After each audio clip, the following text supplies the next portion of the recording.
Hello, Jadhav sir.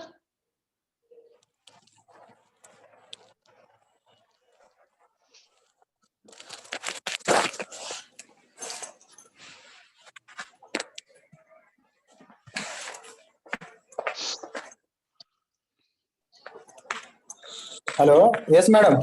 Yes, shall we start, sir? Yeah. Okay.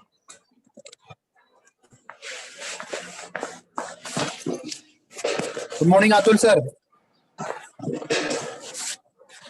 Hello. Good morning, sir. Dr. Jadhav here, ENTC HOD. Good morning. Good morning, sir. Good morning to all. I, Mrs. Vaishali Kulkarni, welcome you all to the first session of Day 2 of AICT sponsored 2 weeks online faculty development program on artificial intelligence and its application in biomedical engineering. It's my great privilege to introduce today's speaker, Dr. Atul Bengiri, sir, founder and director, Acumen Today. Sir is having experience of over 22 years in the IT industry with focus on digital transformation in healthcare, enterprise, education, and government verticals. He is working as digital transformation, trusted advisor, influencer with a distinctive advantage of working on latest technologies of IT infra, data center solutions, SMAC, that is mobility, cloud, big data, IoT, and AI. Sir has pursued his PhD at Savitribai Phule Pune University and MBA in marketing from Symbiosis Institute of Management Studies, MS in software system from BITS Pilani, and PG in computers application from University of Mysore. Atul sir has to his credit a number of contributions. He has created and executed student internet world in partnership with Government of Karnataka and covered over 12 lakh students in 3 years. Sir has conducted over 30 faculty development program for higher education, 60 national education policy workshop for faculty all over, effective learning methods workshop for 10th grade students, 15 parent awareness programs, and 25 students awareness programs, entrepreneurship awareness and development program for budding entrepreneurs under the ages of FDP. Sir has a great contribution in academics also. He was working as adjunct professor at various colleges and was also involved in curriculum design on project management of MTech and MCA at MIT Academy of Engineering, Pune, and chairman BOS for healthcare management for MBA under Pune University. We are very fortunate to have such an eminent personality as a speaker for this session. We welcome you, sir. So, may I now request Atul Bengiri. Thank you so much, madam. Thank you. Yes. So may I now request sir to start with his session, sir. Over to you, sir.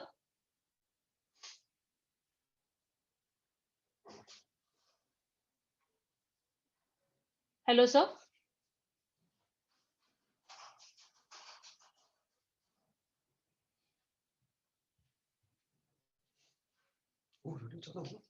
Coming for me, participating in all your wonderful events that you organize.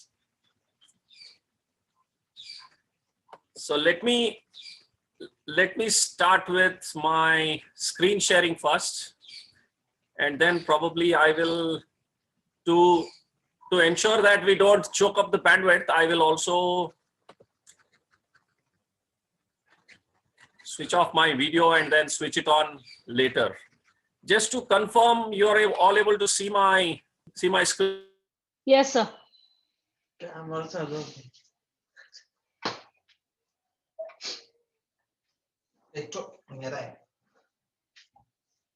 Hello, sir.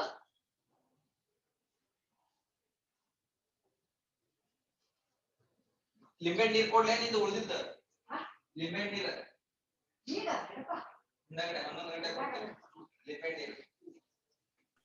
So do we start? Yes, sir.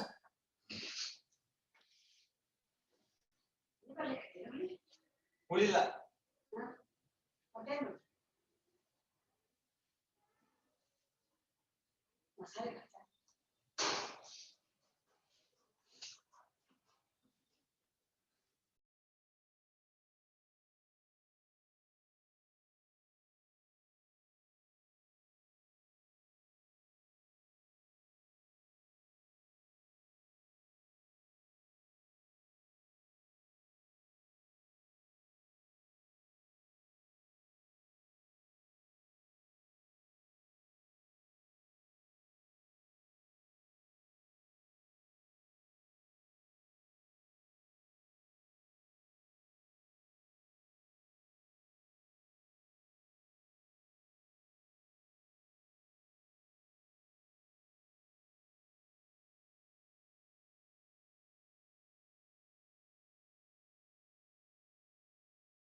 Hello, Rajesh sir.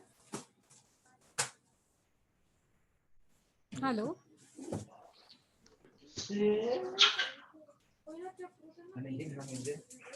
Hello. Yeah, ma'am. Madam, sir has mostly left the meeting. Sir Yeah, will yeah. not- Yeah. Sir has joined. Sir will join. Make sir host.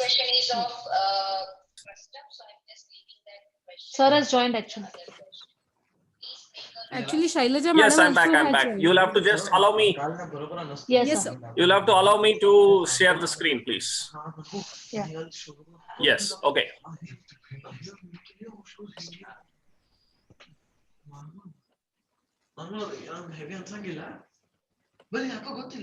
Okay. I will switch off my video and go to the presentation mode. Okay. So we can start now. Okay. So thank you for the wonderful introduction, and let's start without much delay on this wonderful topic of artificial intelligence and its application in biomedical engineering. Both these keywords of artificial intelligence and biomedical engineering are close to my heart because while I come from the technical background, I worked on getting new technologies and new use case models introduced in the market for the last 20 years. And my PhD topic also revolves around healthcare, IoT, big data, leading to artificial intelligence. So nevertheless, this is a book that I'm writing at today as we speak. It is the artificial intelligence book Work in Progress. The title is interesting because it's all about human intelligence and how do we put human intelligence above and before artificial intelligence. That's the most important thing to understand, that human intelligence will always be above and always be better than artificial intelligence. We have the machines to provide us with the details, with the information. Having said that, on a lighter note, today machines are learning and humans are hooked. We are no more learning, our learning has stopped. So that's where probably machines have taken over. And this was a campaign we started a bit during the lockdown, and it has actually caught up wire. Nevertheless, these are all relevant topics that we will talk about today while we focus on the national education.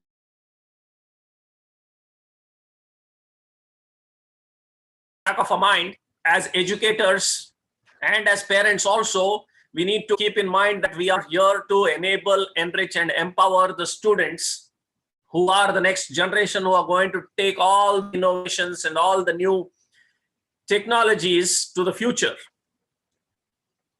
So the topic on National Education Policy 2020 is not new, but it always provides new insights when we look at it from a different perspective every time. I mentioned about one more association with which I am associated as an executive member for the Society for Data Science, wherein we do a lot of work on data science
I'm extremely sorry. Some issue that happened with my internet. Are you all able to see me now?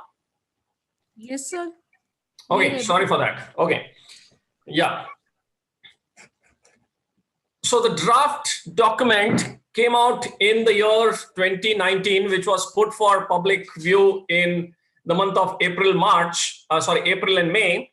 It's a mammoth 484 pages document which talks about the challenges, the gaps, and the nuances that the education segment or the education in India faces.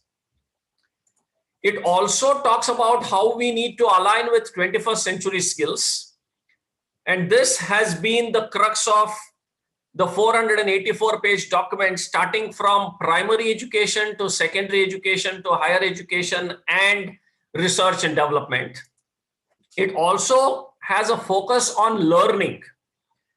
Major focus has shifted from teaching to learning, which means to say that while there is a lot of effort the teaching faculty takes, there is no commensurate effort in terms of the student learning the way they should learn. And of course, making students future ready. That is the most important aspect that has been highlighted. And that is exactly what we educators need to be also looking at. But how do we enable all of this? Through proper education, which is quality education, what we talk, through making the students employable, and talk about entrepreneurship. So encompassing all of this, there was the next document that came into existence, which I will talk about it after this slide. But the vision of the national education policy is to bring about an India-centered education system, because the oldest universities in the world, a few or many of the oldest universities of the world happened to be in India. So that is what this education policy is also focusing on bringing in ancient knowledge, which was far, far beyond than the collective knowledge this world has, and to make it sustainable and also make it equitable and vibrant knowledge society. So if you look at it, we no longer want to call ourselves as an educated society. We want to be recognized as a knowledgeable society, a knowledgeable country, which we are, no doubts about it. It's that we are getting it affirmed. We are taking it to the global level with a conviction that the knowledge that we have in India will not be used only for countries outside of India, but for India also. And how do we do that? By providing high quality education to all. Now, when we talk about high quality, it's a very subjective matter, but we need to define what quality means. And that's exactly what we need to focus on.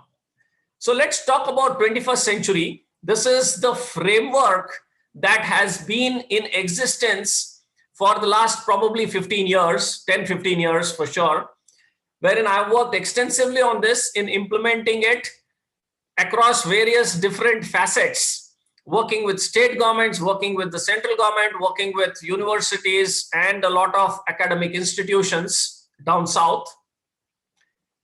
It talks about creating the learning environments in the first place. If you look at the bottom, it talks about creating learning environments.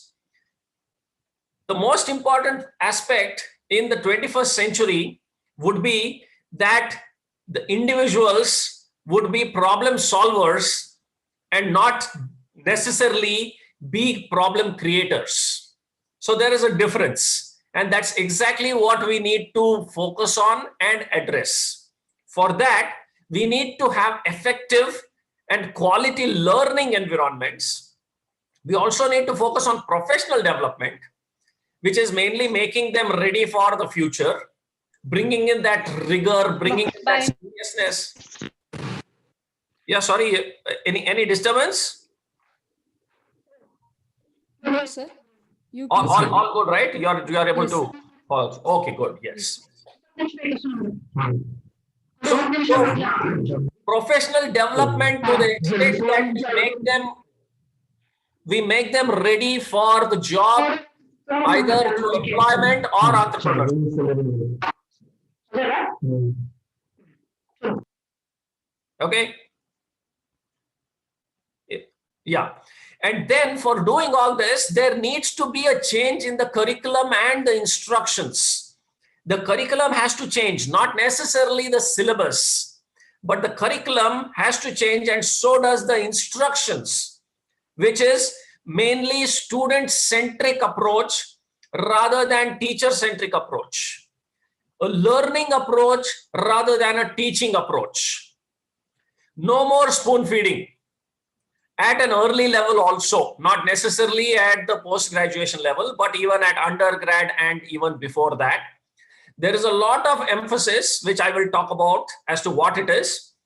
There's a lot of emphasis on ensuring that the students are enabled to learn in their own way, so that they know that it's a lifelong learning that they need to look at, not necessarily learning for a particular test or a particular exam.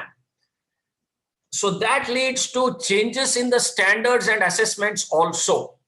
The standards in terms of the marking, the standards in terms of assessing the knowledge, not necessarily assessing what they know and what they remember, is what would be changed.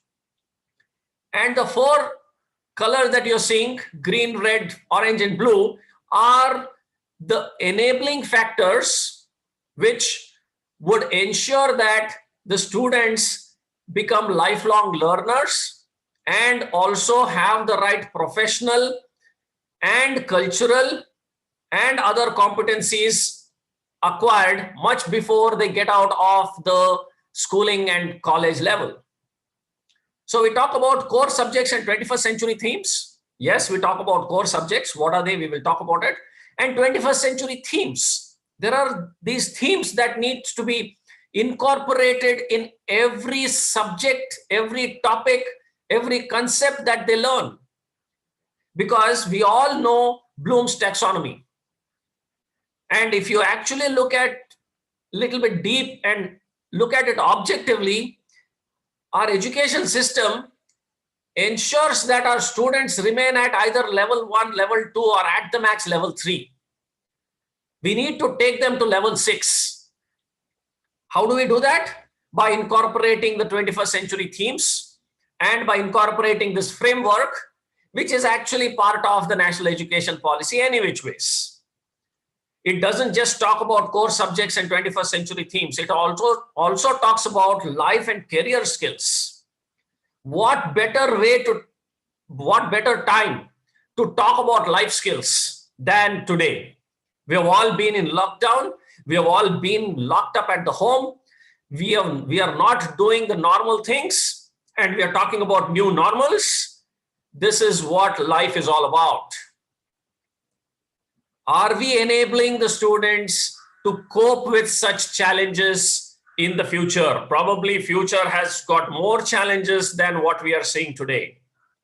Or for all you know, there may be no challenges whatsoever, but there may be new problems that we will face. We never know. So we need to prepare them for the future, and that's where life and career skills come in. It's not just about life. When we talk about life skills, it becomes a little philosophical, not necessarily. But then when we talk about career skills, it becomes professional. Yes, that is exactly what professional development would lead to. And also learning and innovation skills. We are constantly learning, aren't we? Sitting at home, there is a constant urge to learn something new. We all have acquired a lot of knowledge through going through MOOCs. MOOCs is the massive online open courses. It could be on edX, it could be Coursera, it could be Udemy. You could go on to any of the university's website, and we have done a lot of courses. We have amassed a lot of knowledge. So all of us are actually learning. The fact of the matter is that all of you sitting and listening to me is also an aspect of learning. And this is what the students also need to know, that learning is lifelong. It doesn't stop as soon as you finish your degree. And only when we get that mindset, the innovation skills will start functioning. Human beings are the most innovative. Human beings are the most creative. Human beings are the most imaginative of all the species that is present on planet Earth, or probably even outside of planet. But then, unless and until we don't develop it, we don't nurture it, we will not be able to utilize the best brains coming out of every individual at any level. And then, of course, information, media, and technology skills. Yes, that's one piece of the puzzle, not the entire puzzle in the first place. The problem with this generation is it thinks information, media, and technology skills is the only skill that is needed for them to be successful. No. That myth has to be brought to the table and explained it in a way that they understand. Probably it's an addiction. We can't help.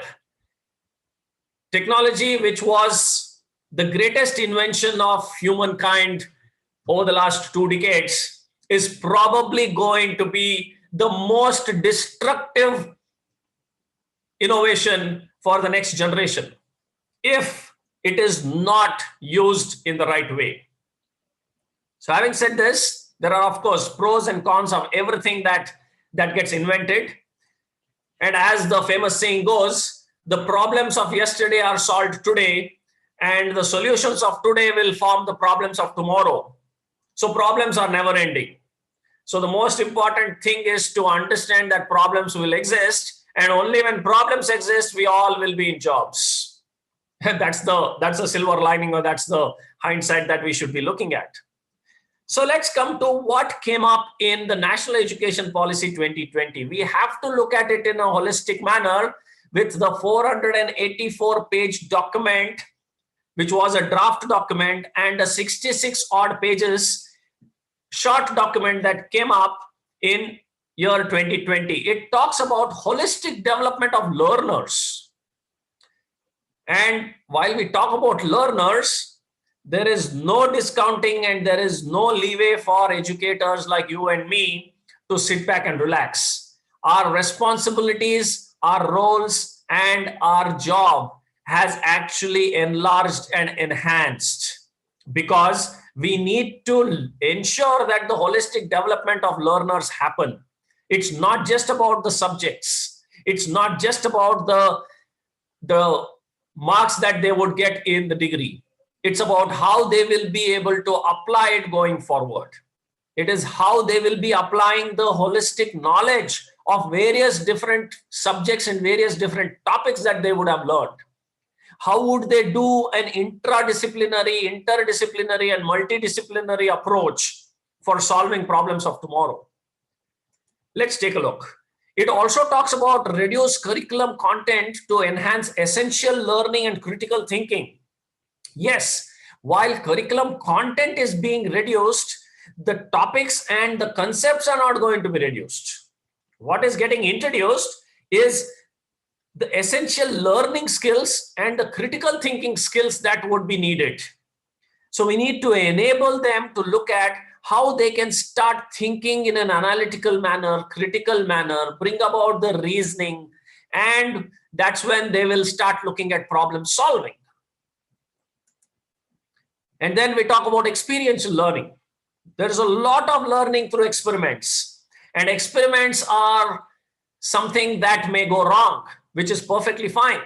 And when they go wrong, there is more learning than when we get it right.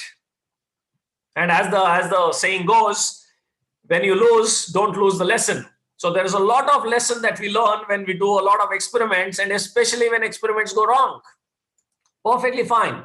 We also need to look at integrated learning. Yes, we can't be learning in silos.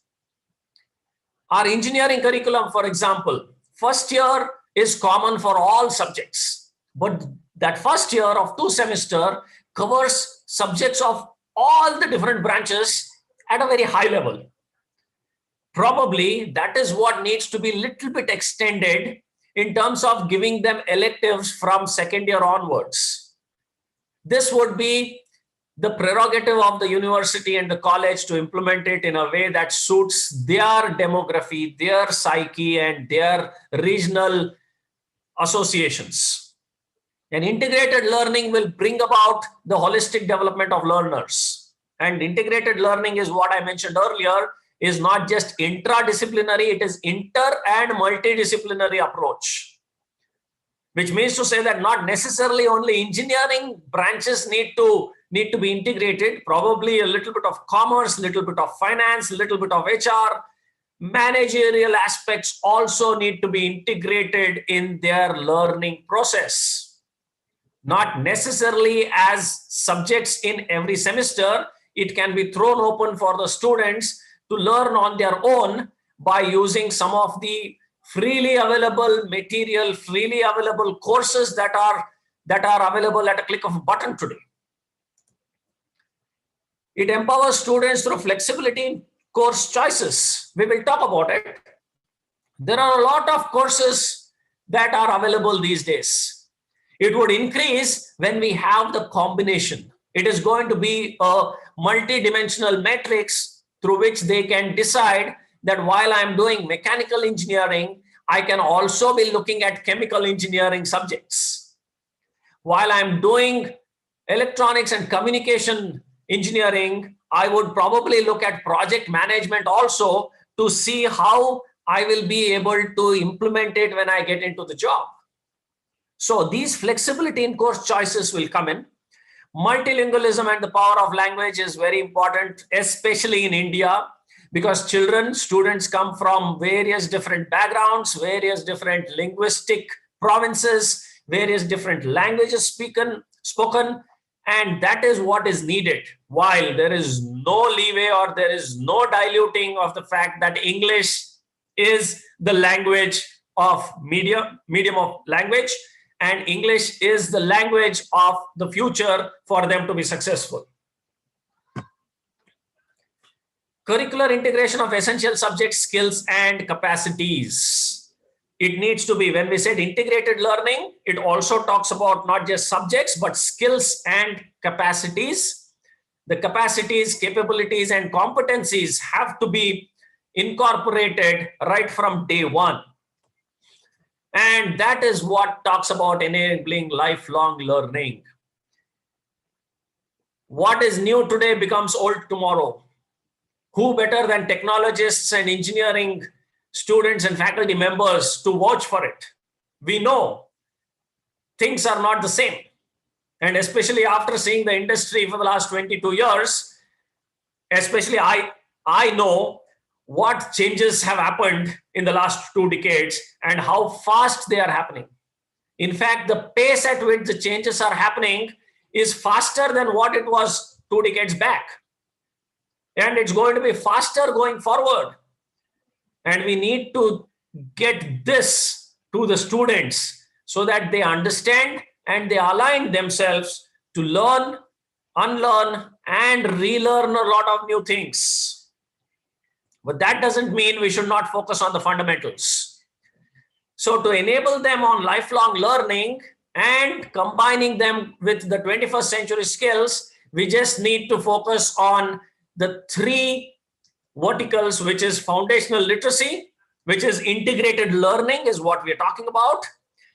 Competencies, this is where the 4 C's of 21st century skills come in, which is mainly critical thinking, creativity, communication, and collaboration. We need to get the students understand the importance of collaboration. There is no single thing in the world that can happen only because of one person doing it. We need to know how to work in teams. And working in teams, not necessarily only your friends, but working in teams of multicultural background, multinationality background, multilinguistic background, and multiple educational level backgrounds.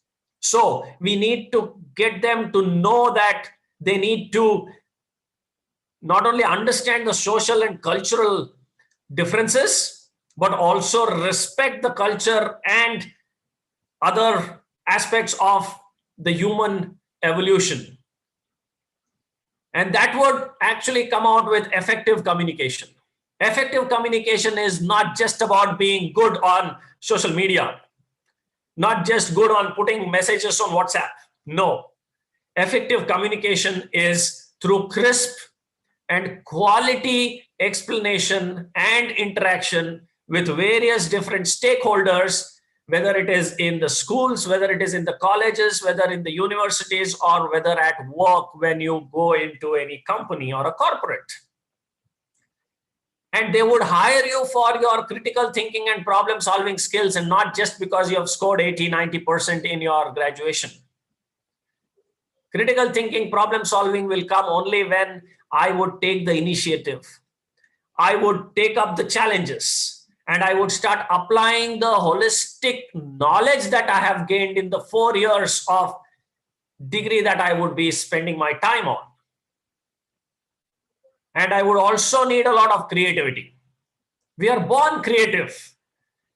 That is what makes us adaptable. Now look at the character qualities: curiosity, initiative, persistence, adaptability. These are all characters that we are all born with. But why are we talking of this in 21st century skills and for lifelong learning? Is because these basic qualities, these basic characteristics of all human beings is being sidelined by only technology, technology, and technology. Yes, we need technology, yes, but we can't forget that we are humans. We have to be human first and then get into the way we interact with machines. So that is what it talks about, how students approach the changing environment. The environment is changing on a daily basis. Unless and until we don't take all of these three things holistically, we would have the next generation who would be either very knowledgeable, who will implement all of this, or the ones who will be gullible to the ones who would take them for a ride. So we need to enable, enrich, and empower the students, and that's our main job. Now let's take a look at, okay, so it's all about knowledge, skills, and character, which would make the 21st century learner a lifelong learner. So when we talk about knowledge, it is a question that we need to ask ourselves is what we know and understand. It's not just what I have learned, what I have studied. It is how much of that do I know and how much of that do I understand. Now, why is this needed? Is because if we look at the World Economic Forum data, if we look at some of the job shifts and job changes that have happened in the last 2 to 3 years, it is mind-boggling. And the skills that World Economic Forum talks about, which is going to shape the future of the next generation, the future of the next workforce, is mainly in terms of critical thinking, creativity, communication, and collaboration. We need to be more towards collaborating with different people. We need to collaborate more to acquire more knowledge, which would not necessarily be interdisciplinary, but bringing in traditional, modern, and the themes of global literacy also. I need to understand what are the trends, not just in technology, but in terms of human development, human evolution, and socio-political, cultural issues. And unless and until I don't have strong character, I will not be able to survive the changing environment of the future. So that would bring in I being curious. Yes, I need to have the courage, and the courage would come with confidence. Confidence comes with knowledge. So all of these three things are interrelated, and that would lead to how we reflect and adapt. We have adapted to this situation very easily thanks to technology. But are we becoming slaves of technology is a question that we need to ask. If yes, then it's a problem. If no, probably we are on the right path. Okay, having said this, let's get to the basics. Let's get to see what are the changes or what is in it in the higher education space. So some of the lowlights I will just mention this. This has been there across. Examinations do force students to study. Of course, yes, they force them to study, and have been important resources with which to assess students for university admissions and employment. Yes. And have systematically prevented optimal learning. So these are statements that are part of the national education policy which are picked up. It says it systematically prevented optimal learning from taking place in a number of ways, which means to say that the way the learning should have happened in the most effective and optimal way has not happened till now across various different levels. And then, who better than all of you who know what challenges we all face when students don't come with basic knowledge, students don't come with basic subject understanding. Forget about the topic and the concepts. That is because the various negative effects of current board examination systems are also seen in the current university entrance exam system for all various different courses. In particular, there is a corresponding harmful coaching culture and further incentives for early specialization and rote learning.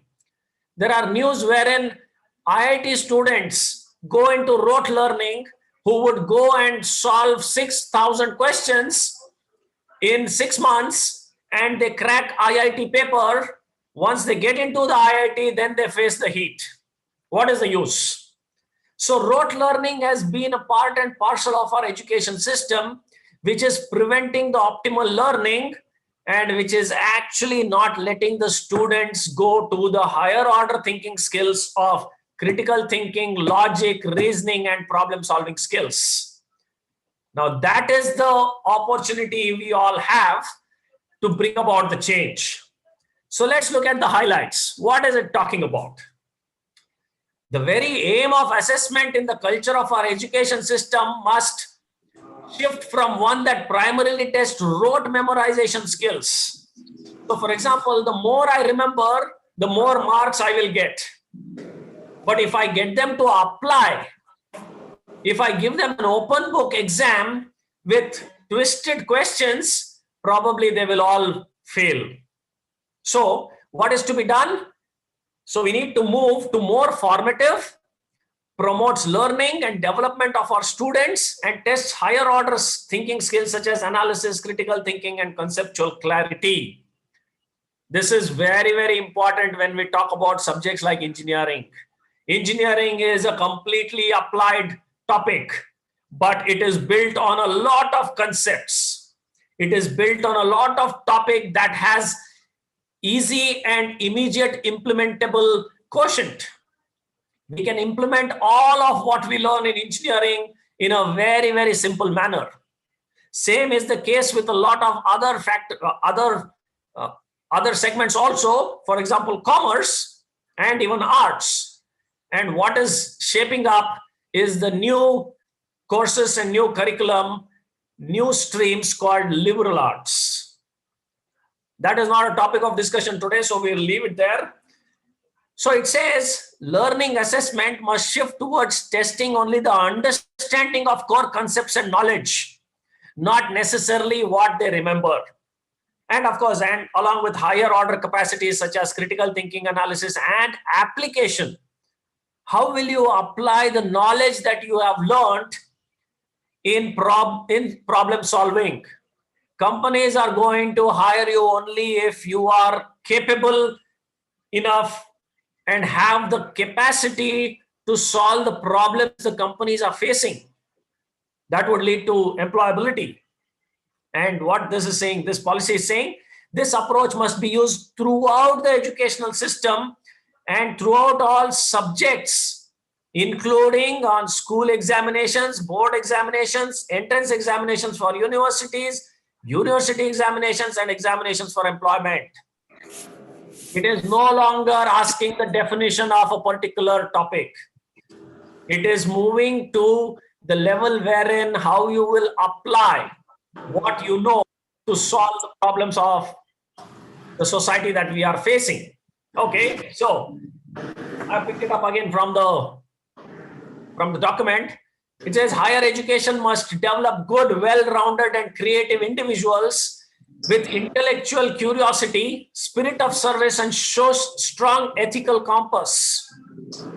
Ethics is a fast depleting character of students who are passing out. A very dangerous and a very, very sad state of affairs. Ethics are the most important thing for any company to survive and for any individual to be successful in their life. That is one thing which is actually missing, so it is taking a precedence. All higher education will happen in multidisciplinary institutions with teaching programs across disciplines and fields to ensure optimized resources, integration across disciplines, and vibrant large education communities. So when we talk about large education communities, it would be a complex of not just one institute in one location, but a virtual complex of many different educational institutions coming forward, coming together, not just for such events and FDPs, but on a ongoing daily basis to ensure that there is cross-pollination between how they are teaching, how you are teaching, how the students look at various different subjects and look at not just student exchange programs, faculty exchange programs, but also research and development exchange programs. So this is what needs to be coming in. So new institutional architecture with large, well-resourced, vibrant, multidisciplinary institutions for teaching and research. Research has been taking a lot of importance, which will significantly expand reach and capacity. So there is a lot of investment that's going to happen when we talk about research and development and capacity building. Okay, so what's in it for us? Okay, so for all of us, we're going to have quality universities and colleges, not just accreditations, but quality enhancement in India's higher education system to align it with the global requirement and the trends that we see globally, so that our students will not only compete at the college level, state level, or national level, they have to compete at the global level. So institutional restructuring and consolidation is necessary. It leads towards a more holistic and multidisciplinary education, which I spoke about earlier. Optimal learning environments and support for students. Yes. When we talk about optimal learning environments and support, there needs to be a lot of choices also. Yes. So while there are choices, we need to have our assessments and our pedagogy also looked into. So it talks about assessments of educational approaches in undergrad education that integrates humanity and arts with science, technology, engineering, and mathematics. So we will definitely need to be looking at some topics on humanity and arts. Why is this needed? Is because too much of technology is making me dull. I need to look at the human aspect of technology implementation and technology research and development. That is because it has consistently showed positive learning outcomes, including increased creativity and innovation, critical thinking and higher order thinking capacities, problem solving abilities, teamwork, communication skills, more in-depth learning, and mastery of curricula across fields. This is an experiment which was done and which will be implemented going forward, which will increase the social and moral awareness. And that is exactly what we need to be looking at besides general engagement and enjoyment of learning. This will make them learners for life. This will bring in the human aspects and the cognitive aspects to the learning that every student would undergo, not necessarily only technology, but technology with humanities and arts included. Okay. So we spoke about new institutional architecture. It talks about all higher education institutions by 2030, probably a year here and there because of COVID. they will develop one of the three types of institutions. So every institution has got a choice now to decide where they would be under the three types of these institutions. The first one is talking about being a research university. These will focus equally on research and teaching. They will dedicate themselves to cutting edge research, no mediocre research. These are cutting edge research for new knowledge creation, while at the same time offering the highest quality teaching across UG, PG, PhD, professional and vocational programs. Now, what is added here is the vocational programs. We will talk about vocational as a separate topic going forward, but the first and foremost would be the type 1, which is the research university.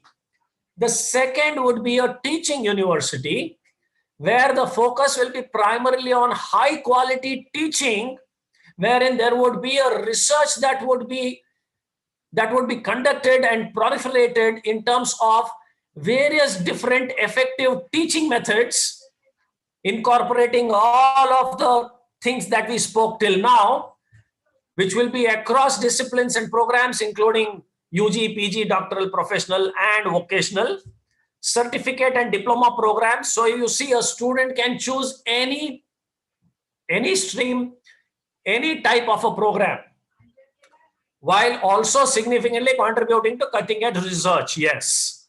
While the prime focus is on teaching, research becomes secondary. Whereas in the first one, research is primary, teaching becomes supportive. And the third one are just colleges. These will focus almost exclusively on the goal of high quality teaching. And these would be guided by the teaching universities and research universities. That will be the collaboration. And in addition to the undergrad programs, the diploma certificate programs across various disciplines, fields, interdisciplinary, multidisciplinary, vocational and professional courses. So look at the hierarchy the way it is. Not much has changed in terms of what it is now, but the way it is going to be implemented, the way it is going to be supported, and the way it is going to be helpful for not just the teaching faculty, but also the students, is far, far better than what it is today. It will be very, very involved. Let's go forward. So what are we talking about? Curriculum and pedagogy are transformed by 2022.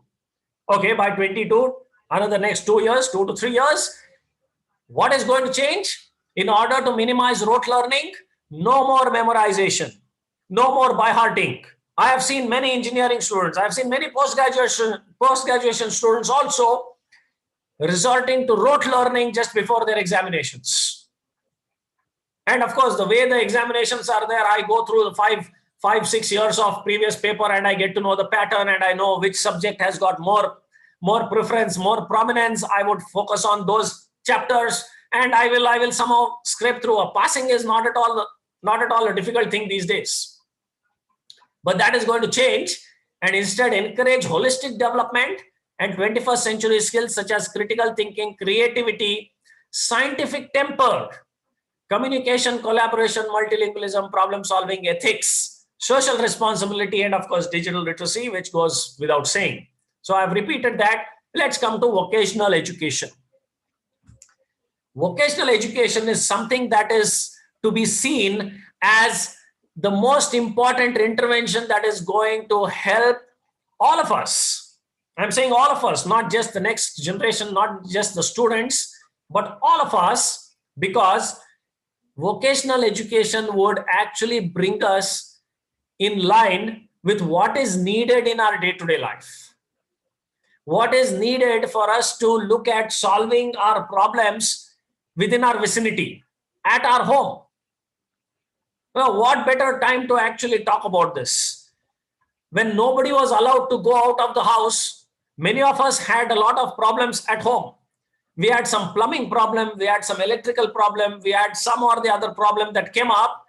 We could not call anybody to solve that. We solved it ourselves. That is the approach that the vocational education is all about. It would give an option to the students to explore a lot of these vocational courses right from their high school, which would go from school to colleges and universities. I would start looking at carpentry, masonry, pottery, and I will get exposed to a lot of vocational aspects which would add on to my skills. You never know what you would be good at. While I was doing my engineering, I figured out that I was very good in carpentry and fitting. Till then, I never got exposed to it, which was too late. I couldn't decide by then as to that is my favorite thing. But when I realized it in engineering, it was a bit too late. But the only thing that I could do is probably score good marks in that. And for till the time I finished my engineering, that was my record in that subject. I don't know what has happened now. I passed out engineering in 96. So that is how this vocational education would actually help every individual to explore lot of these day-to-day skills, lot of these day-to-day activities that they would actually ignore. And it would include a lot of information technology courses as well, but vocational training is the most important incorporation into this education in a very formal manner across all levels. Okay. Vocational education will be an integral part of school and higher education. Wonderful. It talks about hands-on skilling component, but also the theoretical knowledge, attributes, and mindsets, and soft skills. Soft skills have already been incorporated in most of the higher education institutions, which is very good. But it should not just remain at getting them to a stage wherein they are preparing for their interviews. No. It should go beyond just thinking about interviews. It is about getting them to know that life is not going to be easy, and the skills that they would learn now would actually help them in the rest of their life. So it is not just for occupation, but it is broad-based education which is needed. And how will they change in the fast-changing world? Work is changing at a faster pace. Thanks to COVID, the changes have got accelerated. For all you know, going forward, there could be no face-to-face working possible or face-to-face necessity. I would be sitting not just at my home, I could be sitting anywhere on this planet Earth and still be connected to my office and my co-workers through the technology. And that needs a lot of maturity in handling such situations and actually giving your best in terms of productivity and efficiency. Are we preparing the students to such a situation going forward?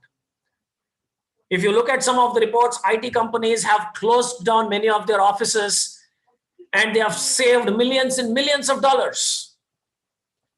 The Googles of the world, the Facebooks of the world, Siemens, Microsoft, you name all the big companies, and they are thinking that this is a good opportunity for saving millions and millions of dollars in terms of infrastructure. They are getting their employees to work from home, work from anywhere, just be connected. How are our students of tomorrow, going to actually align to this? When there is cost saving for the company, it means that probably it would be passed on to every one of us if we are working, and that would actually increase our capability in earning more sitting at home. But that would need different skill sets. Are we preparing the students for that? This was just an example I just took. Okay. The cultural of assessment, this I've already spoken about. It should promote learning and test higher order thinking skills. And this I've already covered. So assessments will be redesigned to primarily test core concepts and skills along with higher order capacities and thinking. This is from all the levels. So teachers at the undergrad and postgrad would be very, very happy and relaxed. So if a generation from school starts coming out with capabilities and capacities of critical thinking, analysis, and conceptual clarity, the work of the teacher at an undergrad and a postgrad level would become that much more simple of being a facilitator and a mentor and a coach rather than remaining a teacher. Of course, once a teacher, always a teacher, but then our roles will change in providing them with the right knowledge and not with the right information. What is happening today is that we are passing on information, and information is freely available today. Rather, students have more access to information than any one of us. We just need to enable them to know how to use the information to their advantage, what information they need to look at. We just need to channelize them. And our job would be to get them to higher order thinking skills rather than ensuring that they remain at lower order thinking skills. Now, if this approach is to be implemented, there is a different approach to teaching that we are talking about. Absolutely, yes. The different approach to teaching comes because it's not just about assessment that is going to change. It is also about the involvement and the engagement that is going to change. For all you know, most of the universities in India and most of the colleges also can think of providing online courses for undergrad and postgrad also. It could be certificate programs, it could be diploma programs, it could be degree programs. So for us, of course, we have learned the skill of training online now, sitting in front of a screen, talking to a screen, thinking that you're talking to a student, which we have never done till now, which we had not done in the past, but we have adopted to it. So it's not that difficult to adapt to anything new. Having said that, we talk about teachers. So what is it that the teachers are supposed to do? Teachers are supposed to do exactly what they're supposed to do, which means to say that ensure that all students at all levels of school, college, and professional education are taught by passionate, motivated, highly qualified, professionally trained, and well-equipped teachers. So we need to equip ourselves with a lot of professional approach. So it talks about, these are sentences that I've picked up from the document itself. Teachers form the very heart of the education process. Of course, yes. And teachers need the respect. All teachers will have academic and professional support within a motivating environment and culture. Yes, it's not just about academic, but also professional support in terms of aligning ourselves to the latest teaching methodology, pedagogy, assessment, learning environments, coaching and mentoring, channelizing, and all of other things. And look at this, the high respect for teachers and the high status of the teaching profession must be revived and restored for the very best to be inspired to enter the profession. This is something that is going to be implemented, and the age-old saying of teachers being the pillars of the society cannot be ruled out and should not be ruled out. Of course, it has got a little diluted. I think it's time to get the respect back. And this education policy actually is meant for the teachers to get their respect back, to get their social status back. So it says the status of the teacher has undoubtedly and unfortunately dropped. Yes, it is unfortunate, but time to take it back. The quality of training, recruitment, deployment, service conditions, and empowerment of teachers is not where it should be. That's a gap that has been identified. It takes a lot of guts to actually identify and document it in a government document like this. The policy document actually talks about all of these glaring gaps. Of course, we knew all this, but for the government to accept and put it as part of the policy is something that needs a lot of involvement and a lot of guts.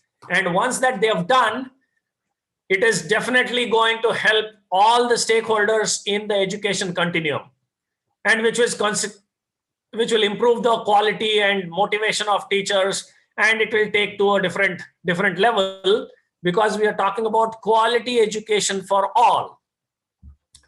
And approach to teacher education is mainly recognizing that the best teachers will require training in a range of content as well as pedagogy. It's not just about any teacher, even the best teachers will require training. So there would be a lot of training, there would be a lot of certification, there would be a lot of these workshops that would be planned and executed in the next 2 to 3 years for all of us to attend, for all of us to learn. We are learning now again. Yes, that is what the beauty of life is, and that is exactly what we teachers are supposed to do. So what does that actually mean? We are talking about recruitment, which will be a rigorous, impartial, transparent, designed to find the best teachers representing the high regard and respect in which they and their profession are held by society. Yes, the respect and the regard will be back. The quality will be ensured, and teachers must feel a part of and be invested in the schools and communities in which they serve. When we talk about schools, it is also including every aspect of it. And look at this, communities. The communities also will get involved in terms of bringing in the best knowledgeable resources onto the table. Teachers must be given constant opportunity for self-improvement, and these FDPs play a major role. Thanks to all the efforts GSPM has taken for getting this organized, which is providing you with self-improvement opportunity and to learn the latest innovations and advances in their profession. That shows that you are involved. With 85 odd participants that I'm seeing, it is the involvement of all of you which is going to shape up not only your future, but the future of the next generation. It is a wonderful opportunity for all of us to be part of this nation building activity. If you look at it, it's been a long time since education was neglected, and time to open our eyes and see that the world has changed. I don't know how many of you have read the book, Who Moved My Cheese? We are in the who moved my cheese phase, wherein we were thinking that whatever we do, we will survive the storm of the world. The changing things will not hamper our growth. We are aligned while we are open. We still need to protect ourselves. All of that is gone. We need to compete with the global countries. We need to compete with the global environment that is very challenging. The way students are taught in the European countries, the way students are taught in America, Australia, Singapore, all other countries is completely different than how we are teaching. Nothing wrong, but we have to look at the learning outcomes, not just in terms of marks and grades, but in terms of capabilities of competing at the global arena. Our students, of course, do very well when they go out. Why can't they do well when they are in India? Probably we didn't have the right environment, we didn't have the right opportunities, we didn't have the right options, we didn't have the right choices. And that's exactly what this national education policy is addressing. Okay, so this is something that I just spoke about, but let me reiterate. These requirements and avenues of professional development for all of us, there is a lot of professional development that we need to get exposed to, are over and above other avenues that are already well established presently, including workshops, seminars, short courses, teacher meets, and also certificate and diploma courses for various areas of pedagogy and related skills. Probably you need to start looking at how you will enhance your pedagogy skills. In terms of pedagogy is basically delivery of the content, delivery of your lecture, which would be quasi in presence and quasi virtual. How will you engage the students in a virtual environment? How will you ensure that it is a dialogue and not a monologue? And stuff like that, basically an understanding of education, social work, administration, and leadership. And look at what Alvin Toffler is saying. The illiterate of the 21st century will not be those who cannot read and write, but those who cannot learn, unlearn, and relearn. I need to learn new skills every day. I need to unlearn something that is not good for me to adopt today. And I need to relearn some of the things. For example, when we talk about artificial intelligence, let's talk about something related to IT itself. What we need to relearn is going back to what we had learned some 3 decades back. So a simple thing, let's talk about databases. Now databases, before even the DBMS came in, the database management system like a Foxpro or a DBase came in, we were handling files. We were handling data, but that was through flat files, which means to say that the files, which could be just text files then, would have a lot of data, and I would know which file would have what data. That's good enough for me. But that was not structured enough, and once the file size increases and the number of files increase, there would be a latency in finding the data and then degradation in the performance. That led to a thought process and problem-solving approach for bringing about a database management system with rows and columns, as simple as an Excel sheet. And each set of rows and columns was named as a table, and that made the life simple because it became structured. Well, wonderful. That led to a lot of new job creation and new ways of handling workloads. But then that was not enough. I was expanding in such fast pace that just a couple of tables would not help me. I would need hundreds of tables for running a corporation, for running multi-site operations, and that led to networked DBMS, relational DBMS, and a whole lot of inventions, and companies came in with new products that were launched in the market. That was like the in thing 2 decades back. If you know RDBMS, you were a hot cake. And in fact, that was one of the salient points way back in 1998 that got me a job in Siemens, because I had worked on Oracle RDBMS. Forms 4.5, I still remember. But that is no longer what is needed today, because what I have learned as a structured RDBMS approach of rows and columns has completely been thrown out of the window once I have the HDFS, MongoDB, NoSQL databases that have come in, wherein I don't need to be looking at anything structured, because I have gone to the level of string search, which is way back again, 20 years back, we had a language called Perl, which is being used now for string search, string manipulation, and all activities that we do on the data. So haven't we gone back to the file structure? Yes, we have gone back. But people who are deep into RDBMS, it's becoming a challenge for them to unlearn and relearn.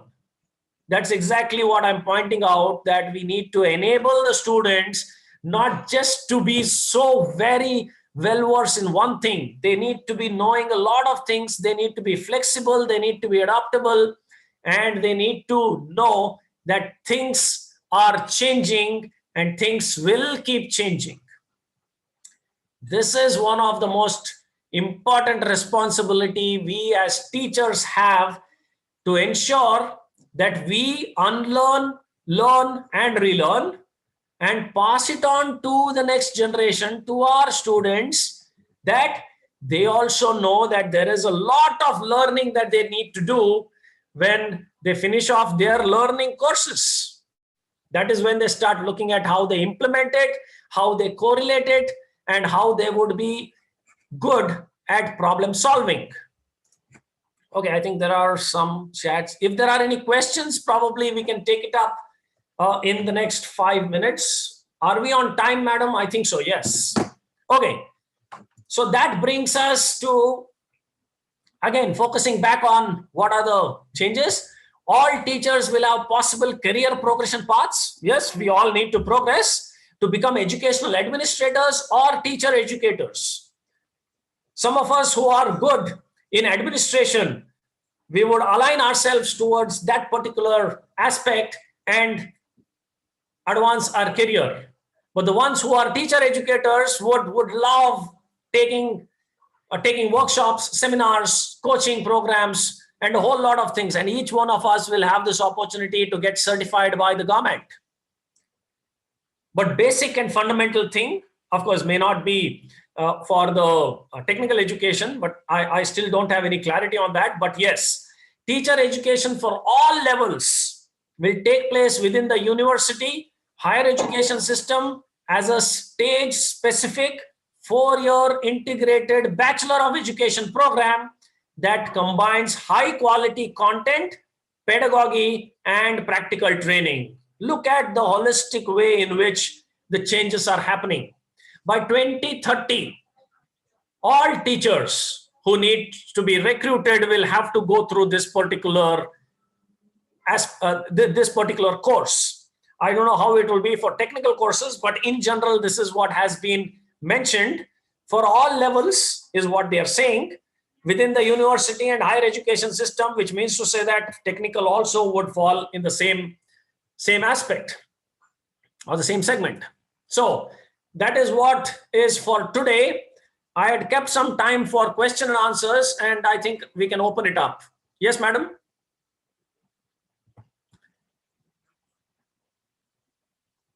Thank you, sir. Am I audible, sir? Hello? Hello? Rajesh, sir, am I audible? Okay. So there are few question answers. So very first question is, hello? Hello? Am I audible? Yes, audible. Yes. The very first question is, please share information on various funding options as per the new National Education Policy 2020.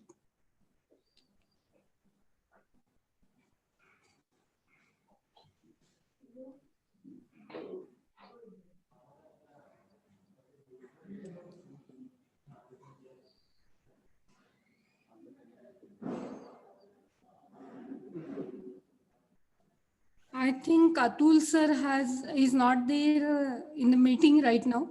He will join soon, and then we'll go for the question and answers again. Yes.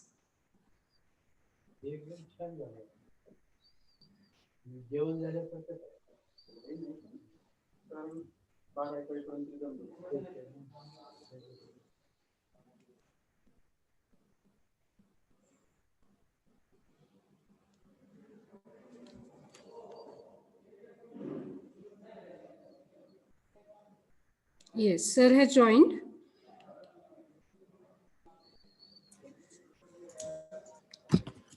Yes, we had opened it up for questions, so I'm open to take questions. And if I've missed out, if you can please repeat it, I will be happy to answer.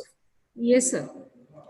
Sir, the very first thing the participant has asked is, can you share information on various funding options as per the new National Education Policy 2020? What was the options you said? Various funding options related to education. Okay. So, see, the policy will not talk about the funding. Funding would be taken up at a later point in time once the legislation is passed, which is passed now. So it will come in various different buckets. It would come for various different aspects that needs to be implemented. And it also depends on what the college or the university signs up for. So it's going to be multi-metrics driven, multi-outcome driven, and multi-involvement driven. So in terms of the facilities, in terms of resources, in terms of research and development, in terms of teaching, pedagogy, capacity building. So there are a lot of aspects on which the government will decide as to in terms of the funding. But funding will not be an issue because this has to be done India doesn't have a choice. Government will figure out a way as to where they will bring the funding from. We don't have to worry about it. If we have to implement, we need the funds. Yes, no doubts on it. Where will it come from? It will definitely come from government. Is it going to tax the students?